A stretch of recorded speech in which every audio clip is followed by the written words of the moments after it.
Yeah, I didn't get anything about nourishing the people from that second thing. All TFM, right, have you heard looks about like the the feminist socialist protests in Pakistan? What are your thoughts on that? In Pakistan. Well, actually, so Pakistan is being targeted by Ivanka Trump, and so remember when George W. Bush was president, and there was this whole big thing about if we just democratize the Middle East, we'll end terrorism. And so we had the Arab Spring, we had democracy in Iraq and Afghanistan, and all it did was put extremists in power because people simply voted along ethnic lines, and so democracy wasn't the panacea we hoped it was. So that was a bad idea.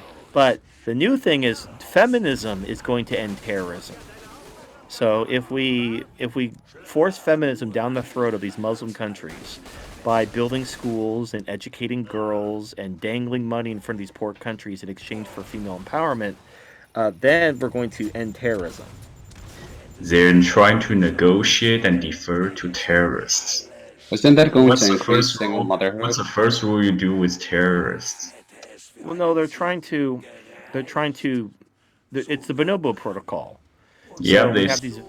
We're and they gonna we're think gonna the man in feminize there the will just society. let it happen.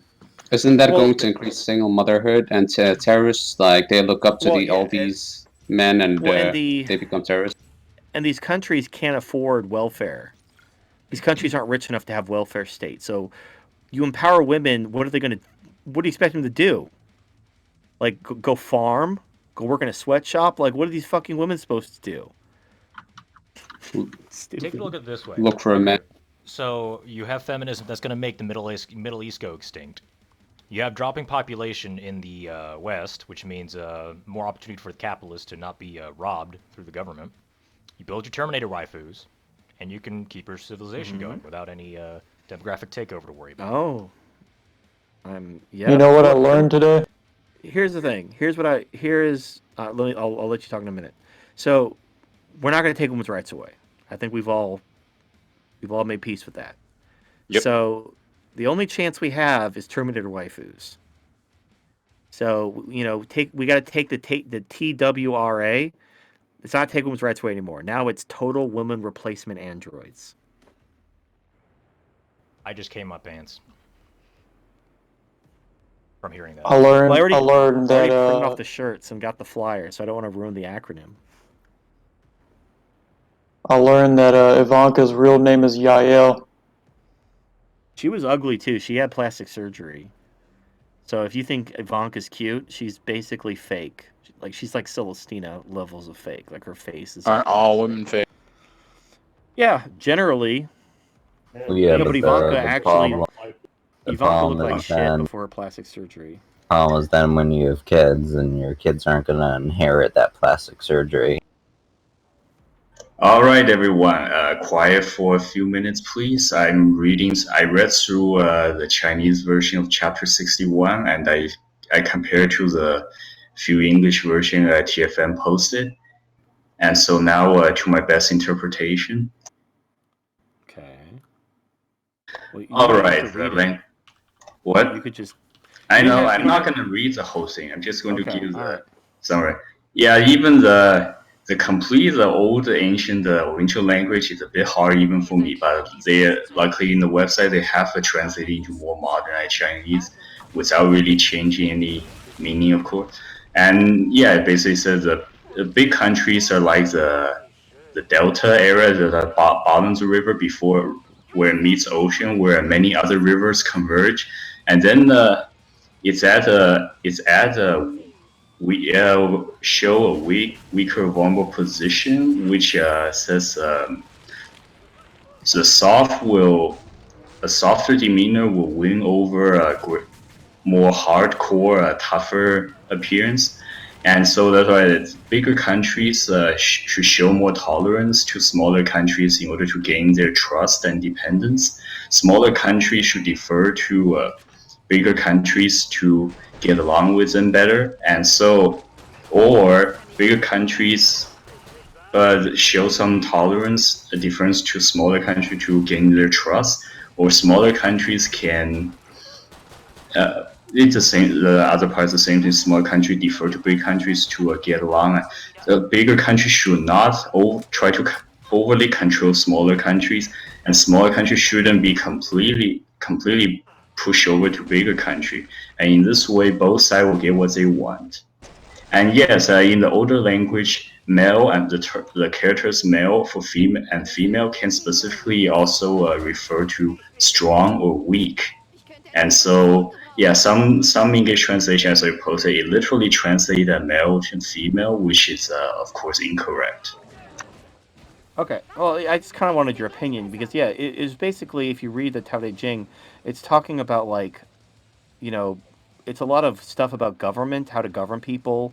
Um, talking about what the master should do, and I assume it's like the leader because I've seen it interpreted the leader as well as the master. So it doesn't make sense to just like drop this red pill about how women control men by being soft and having the man yield to her feminine wiles. Because this guy was posting it like it was some kind of big like MGTOW thing.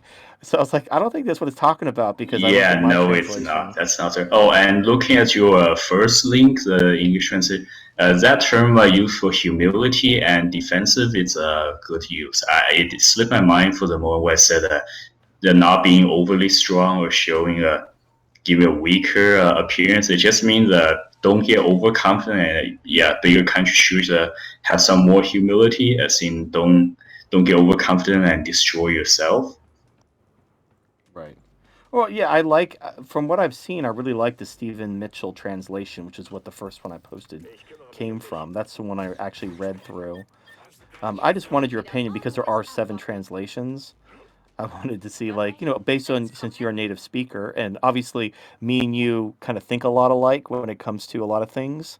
So, like, I would just defer to what your opinion is as someone who speaks the language natively, which translation, in your opinion, is the most correct. But good to know. Thank you. Right, no problem. I do hold some confidence and pride in my translating ability, especially during college years and the first few years when I started working.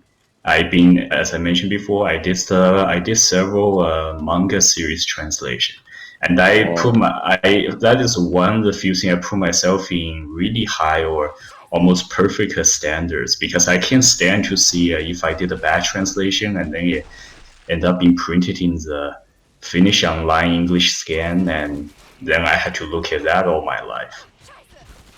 Hmm. where are you from, George? What? Where are you from?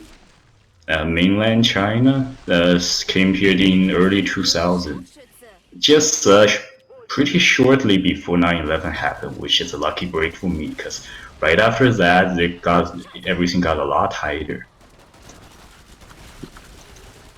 I thought you were Eastern European. Where did you get that from? Your accent. I thought you were like from Slovenia or Slovakia or something. Really? Your base are belong to us. Oh, I mean, during my first time ever calling in onto the show was like about a year and a half ago. I remember it was like November 2018. People immediately said I sound like George Takis. So okay, I said I'll take that persona here. I think you might have a Texas accent now that I think about it. Were you born in Texas secretly? Yes, Kuroi, you're totally right. I've been completely exposed now. Knew it. Yeah, that second translation sounds like something out of Google Trends. It's like the female overcomes the male. The foundation is built, thus Well, breaking what the it's below. like it's like the Bible. You have people who just translated the Greek to English, and that was it. They didn't even attempt to offer any sort of explanation.